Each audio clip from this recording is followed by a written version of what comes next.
Здравствуйте, дорогие друзья! В эфире ваша любимая программа «Секреты татарской кухни». Мы продолжаем готовить самые вкусные блюда, и сегодня у нас в гостях уникальный человек, член Союза композиторов Республики Татарстан и Российской Федерации Радик Салимов. Приветствую вас, Радик! Привет! Радик Салимов – композитор, исполнитель, аранжировщик, руководитель творческой лаборатории Центра Софьи Губайдуллиной, член Союза композиторов Республики Татарстан и Российской Федерации. Родился в Нижнекамске, окончил Нижнекамское музыкальное училище по классу баяна, затем Казанскую государственную консерваторию, класс композиции Рашида Калимуллина. В настоящее время учится в аспирантуре Московской государственной консерватории на кафедре композиции. Радик Салимов – лауреат Всероссийского конкурса молодых композиторов. Салимов написал музыку к фильмам, театральным и хореографическим постановкам, таким как «Биби Нур», «Брелок», «Югалту», «Гоу Баламишкин», «Игра с монстриками», «Серебряный браслет». Автор идеи, сценарист, композитор, аранжировщик и исполнитель этномюзикла «Семь жемчужин».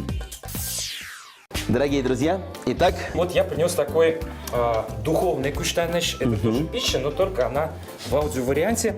Позвольте.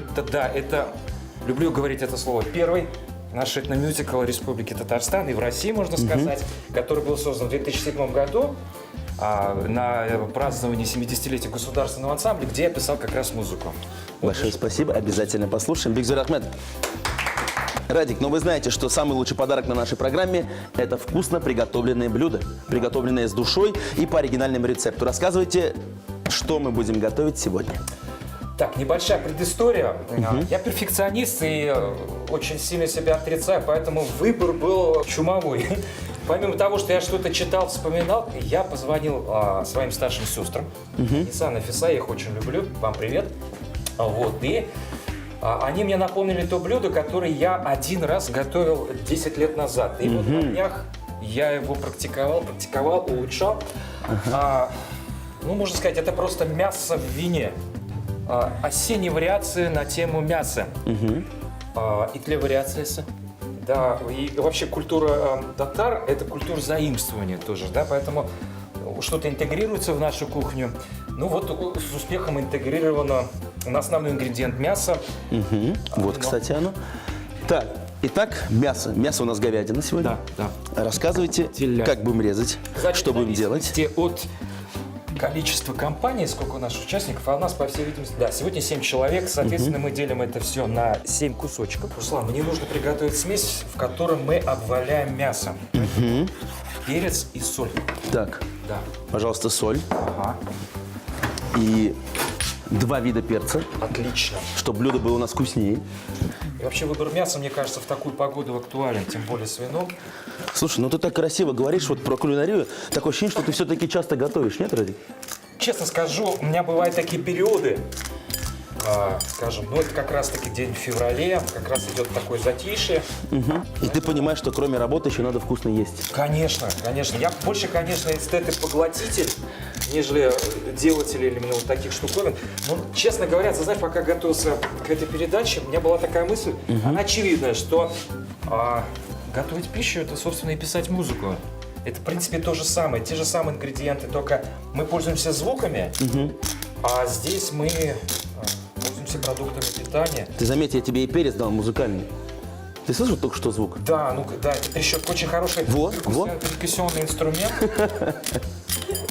Трещотка, я думаю, достаточно. Так. И соли. Может быть, предварительно подготовим мы сковородочку. Так. Туда наливаем оливковое масло. И 2 ложки, пока 2, подсолнечного масла. То есть смешиваем и подсолнечное, и оливковое. Да, совершенно верно. Действительно, европейский рецепт такой получается. Он и есть европейский. Вообще вмешательство вина – это что-то Италии, да, солнечные попахивает. Мне кажется, солнца в хмурую погоду нам как раз-таки не хватает. Я думаю, это будет здорово. Так, Радик, ну вот давай вернемся к татарской кухне. Твои любимые блюда, скажи нам. Вот ты родился в Нижнекамске. Что готовили тебе родители в Нижнекамске, когда ты ходил в школу, в садик? С годами ты понимаешь, что любишь то, что готовит твоя мама. Кушать из ее рук, как говорится, да, это же... Вот все, что она готовит, мне все это нравится. Тут матч люблю, галиш люблю. Всякий раз, когда я приезжаю, к сожалению, это редко бывает в последнее время. Я еще учиться к тому же стал. Так, давай мы с тобой будем складывать их. Да, давай вот сюда. Вот, поэтому традиционная татарская кухня, вот люблю токмаш, очень люблю. Картофельное пюре, в общем, по утрам начал любить кашу, как ни странно. Тоже классная штука, оказывается. Так, мы сейчас обволакиваем наше мясо в муке, Да. куда мы добавили соль и перец. Соль и перец, Давайте верно. один кусочек обваляю я, Отлично. чтобы потом вы не говорили своим сестрам, что готовили один. Они же видят. Откуда, Радик, у вас любовь к музыке? Скажите, пожалуйста, вот с чего все началось? В детстве кто-то для вас был примером, родители или сестры? Мама и папа. Просто они меня запрограммировали с детства, решили, что их ребенок будет музыкантом. Кстати, я снялся в кино Ульдара Ягафарова, и как раз там вошла та фраза, которая, ну, как бы, это про мою маму. Я там говорю такую фразу. Моя мама мечтала, чтобы ее сын играл на баяне и был, ну, где-то там в околоземной орбите татарской эстрады. Так и произошло. Меня отдали в музыкальную школу, я учился играть на баяне. Скажу честно, инструмент я этот не любил. Но вот, тем не менее, благодаря этому инструменту, наверное, вот что-то начало происходить, потому что, ну, ты представляешь, здесь клавиатуру, которую баянист не видит, и здесь еще, да. Еще если это готова выборная система, то это вот как-то вот так все двигается. Но дело не в этом. Мама начала выписывать мне с детства веселые картинки, сестры выписывали журнал «Кругозор», где были... Может, ты помнишь эти времена? Там были такие голубые пластиночки. И вот у меня был проигрыватель «Юности 303». И я был маленьким, и вот, например, пел такую песню. «Остановите музыку, остановите музыку». Потом пропускается фраза «С другим танцует девушка моя». Ну вот, я не помню, но это так было. Я, кстати, пока мясо обжарить начинаю. Давай, да, я увлекся уже.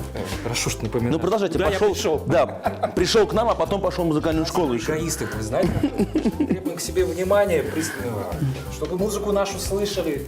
Говорит, какие вы классные люди, ребята. Так, отлично. Да, и очень важный момент. Все это доводим до хрустящей такой золотистой корочки. После чего мы это должны снять и положить в отдельную посудину.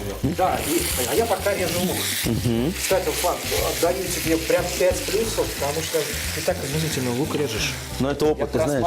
Твоя передача не такой. Ты. Но немножечко в медленном темпе, но сделай то же самое. Так. Теперь, Отлично. ребят, чесночок еще сюда. Так, чесночок. Сейчас я тебе помогу. Да, чесночок. Радик, скажи мне, пожалуйста, после того, как ты освоил баян и закончил получил первое музыкальное образование в Нижнекамском музыкальном училище, да, затем ты пошел покорять? Затем, ну что значит покорять? Ну, наверное. Я увидел такое объявление у нас в музыкальном училище висело, что Казанская консерватория набирает абитуриентов в класс композиции. В общем, эти слова что-то со мной сделали. Причем впоследствии мой педагог Рашид Галимуллин, который сейчас председатель Союза композиторов, очень известный всемирный композитор, он приезжал к нам в училище, потому что сам в нем учился, приезжал с мастер-классами. Я почему-то постеснялся к нему подойти. Мне казалось, ну какой из меня композитор? Тогда я писал какие-то такие песенки заунывные. Вот. А тут взял, съездил к нему, показал какие-то вот свои наброски. Он говорит, ну что ж ты ко мне не подходил? Давай попробуй поступить. Взял и поступил. Еще один есть у меня вопрос, Радик. Вот на скольких инструментах ты всего умеешь играть, если все посчитать? Ну, скажем так, я имею представление, как на них играть. У меня есть начальная стадия умения играть для того, чтобы произвести впечатление. Перед академическими музыкантами я не люблю такое заявлять. Так, ну, баян понятно. Любой академический музыкант в той или иной степени играет на фортепиано, потому что есть такой предмет общий фортепиано. Соответственно, вот добавляются клавишные инструменты. Отсюда появляется у нас аккордеон. У нас есть баян, аккордеон. Это сам Бог велел. Далее, совершенно случайно как-то ко мне попал такой инструмент курай, на котором я сегодня тебе поиграю и нашим уважаемым телезрителям. просто баловался, ты знаешь, ну как-то меня так впечатлил этот инструмент. Потом, помню, «Титаник» посмотрел. И я думаю, дай-ка подберу «Титаник». И знаешь, получилось. С тех пор как-то вот курай остался. А чем отличается, кстати, вот курай от обычной дудочки? Вроде же тот же инструмент, нет? Да в каждом народе это практически один и тот же инструмент. Просто каждый называет его по-своему. Да? Ну, есть, наверное, разница в изготовлении из какого материала и, наверное, вопрос звукоизвлечения. Я предлагаю не откладывать и прямо сейчас послушать в исполнении Радика композицию. Какую композицию сыграешь? Знаешь, на выбор, медляк или птица. Вот люблю, например, медляк или птица. Давайте медленная птица. Позволю себе комментарий сверху. Берем пакет. Ага. Обычный целлофановый пакет. Обычный целлофановый пакет, я предварительно его оторвал. Композиция называется «Птица», и, соответственно, вот есть такой прием звукоизвлечения. Предполагается, что раньше так играли на бересте. Да? Подсмотрел. Ну давайте я птичек тут.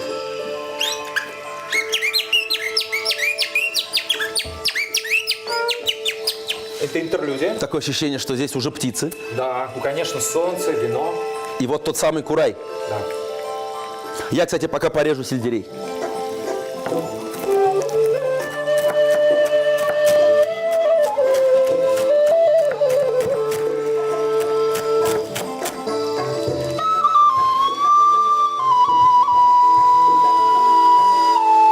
Прошла тема и вариация. Браво. Птички. Ну, я думаю, достаточно, да? Браво!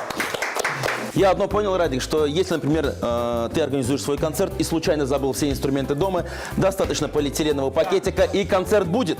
А, трещотку еще забыли. Да. Перец. Да, трещоточка, полиэтиленовый пакет. Браво. Потрясающе. Так, у нас лук, чеснок, сельдерей. Что мы с ними делаем? Теперь мы берем вот это мясо и куда-нибудь выкладываем. Выкладываем. Вот Так. в тех остатках, которые у нас уже на сковороде есть от масла, мы начинаем обжаривать вот эти субстанции, добавив туда предварительно 4 ложки сливочного масла. Добавляем. 4 ложечки сливочного масла. Так. Ложечки у нас большие. Так, а вы добавляете тогда сразу? Да. И вот это запах. Можно руками, конечно. Так. Отлично. И все это мы обжариваем до получения однородной массы. 10 минут. 10 минут. 10 минут. Так. Начинаем просто это обжаривать. И что мы будем делать с ней потом? Я предлагаю приготовить бутылку вина, а ее предварительно надо вскрыть, потому что через 10 минут произойдет волшебство, а основной магический компонент туда должен влиться будет, и мы добавим уже туда мясо. Наша смесь обжарилась, мне кажется, уже. Very good, очень Вот, хорошо. как говорят настоящие татары, молодец. Это первый слой нашей симфонии. Так, и мы добавляем Вино. Вино. Да, вот оно. Это Так, отличненько. И закладываем мясо. Поехали, да, начинаем складывать. Вот в эту смесь, да, все? Да. Так, равномерненько. Сколько это тушится? 2 часа на медленном огне, под крышечкой. Все это тушится, томится. Так, Вот, супер. сейчас. Здесь тоже помоги мне. Ну, все поместилось, мне Да, кажется. отлично. Так, накрываем крышечкой. Ставим на медленный огонь. И мы продолжим после небольшой паузы. И будем готовить оригинальный салат. Мясо в вине. Мясо нарезали на куски толщиной 1,5 сантиметра, обваляли в муке, посолили и поперчили. Обжарили на смеси оливкового и подсолнечного масел до румяной корочки и выложили в отдельную посуду. Мелко нарезали репчатый лук, чеснок и сельдерей. На сковороду, в которой жарилось мясо, добавили сливочное масло, выложили лук с зеленью и обжарили 10 минут. Затем влили вино, выложили мясо и тушили на медленном огне 2 часа.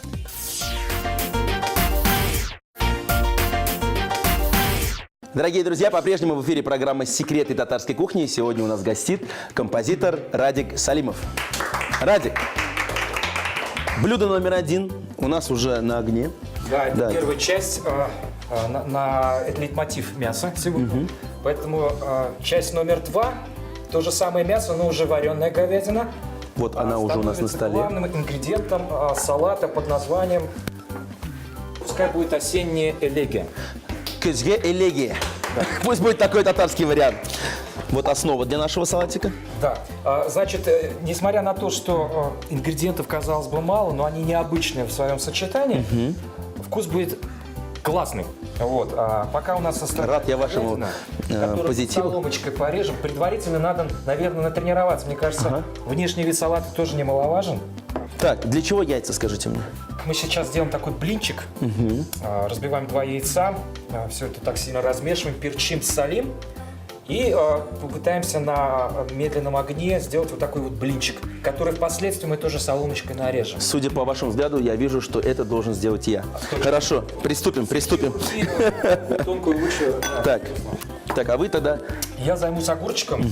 Вчера тренировался резать соломкой, сегодня должно получиться. Так. Радик, расскажи нам, пожалуйста, вот чем сейчас живет композитор Радик Салимов?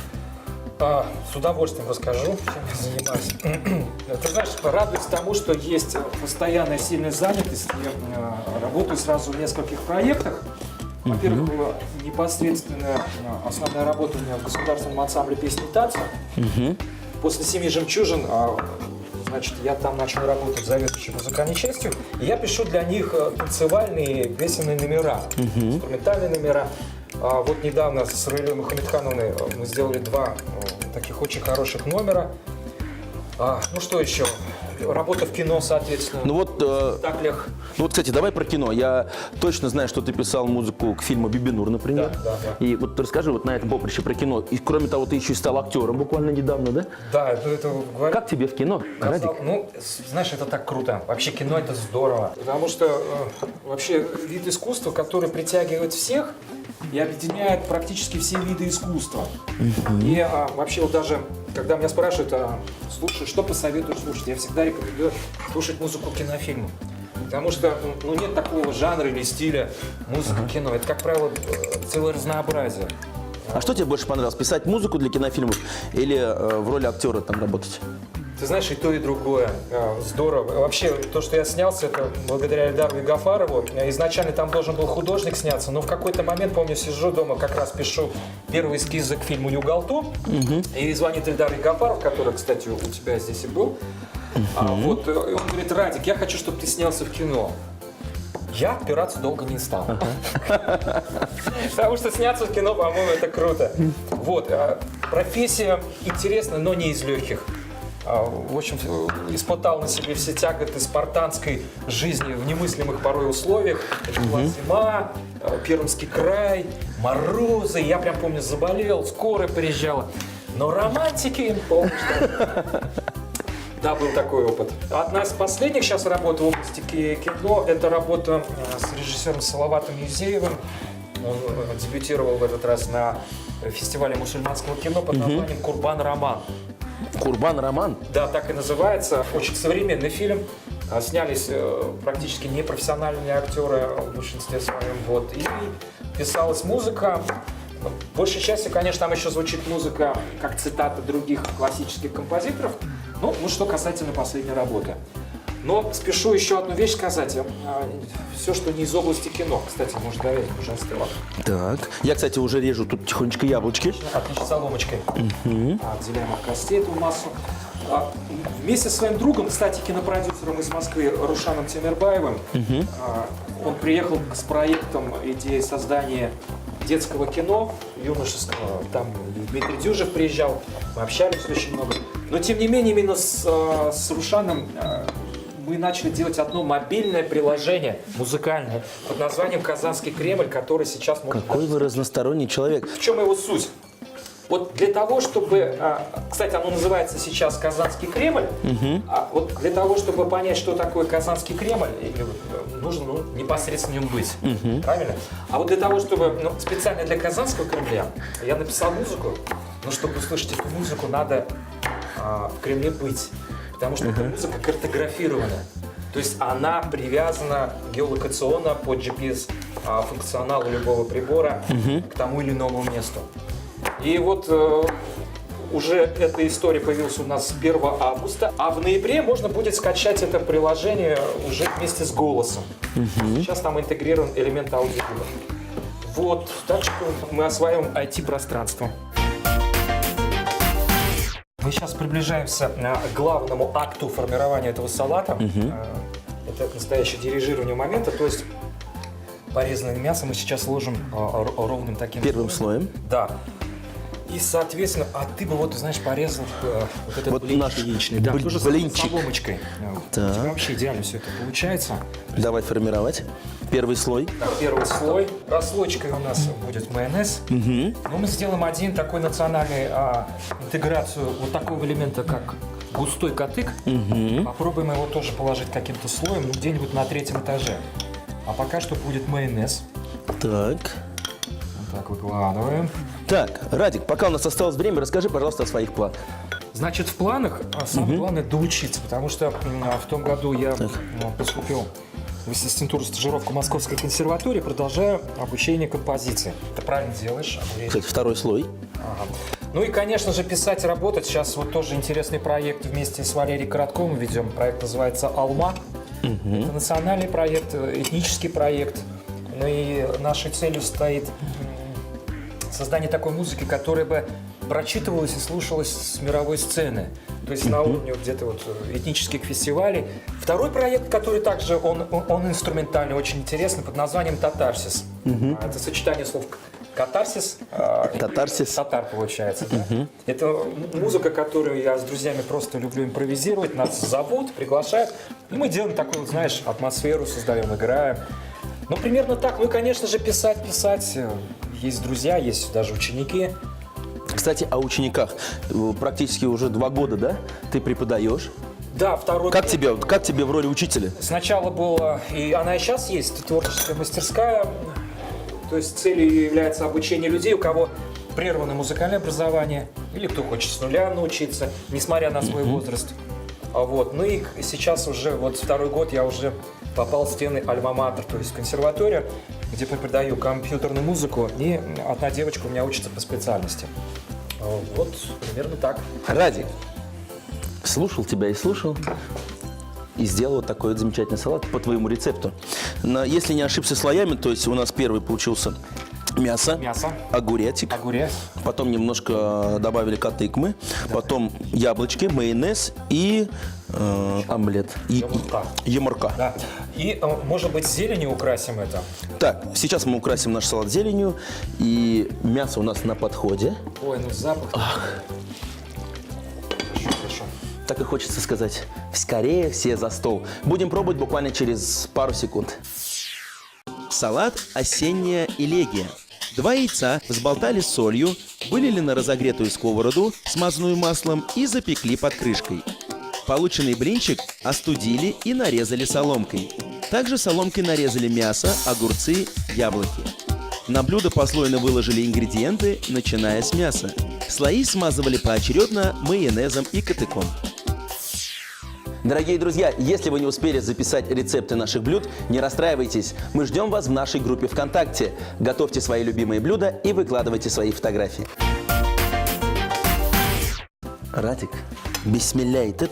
Пробуем наше блюдо номер 1. Так, я вот специально добавил бульончик.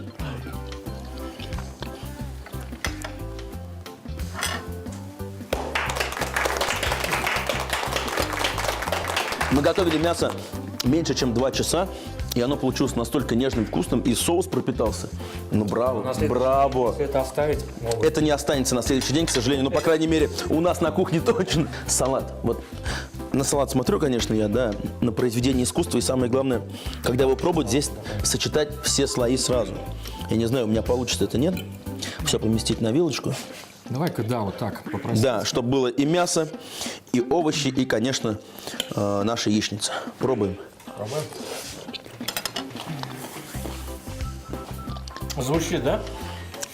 И вновь звучат аплодисменты. Радик, ну действительно удивил.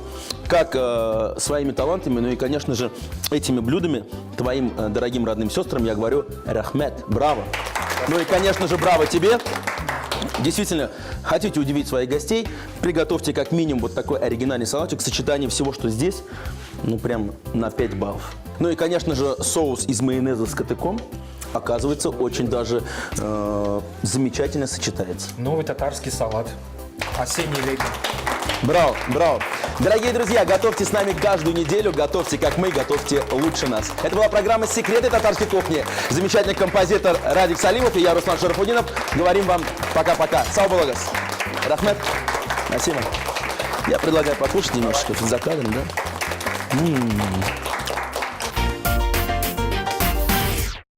Не пропустите в следующей программе «Как готовить рыбу по-татарски» и урок изобразительного искусства «Секреты татарской кухни» по воскресеньям в 12:30, повтор во вторник в 13 и в субботу в 9 утра. Мы готовим на кухнях Белоруссии. Высокое качество и современный дизайн при доступной цене.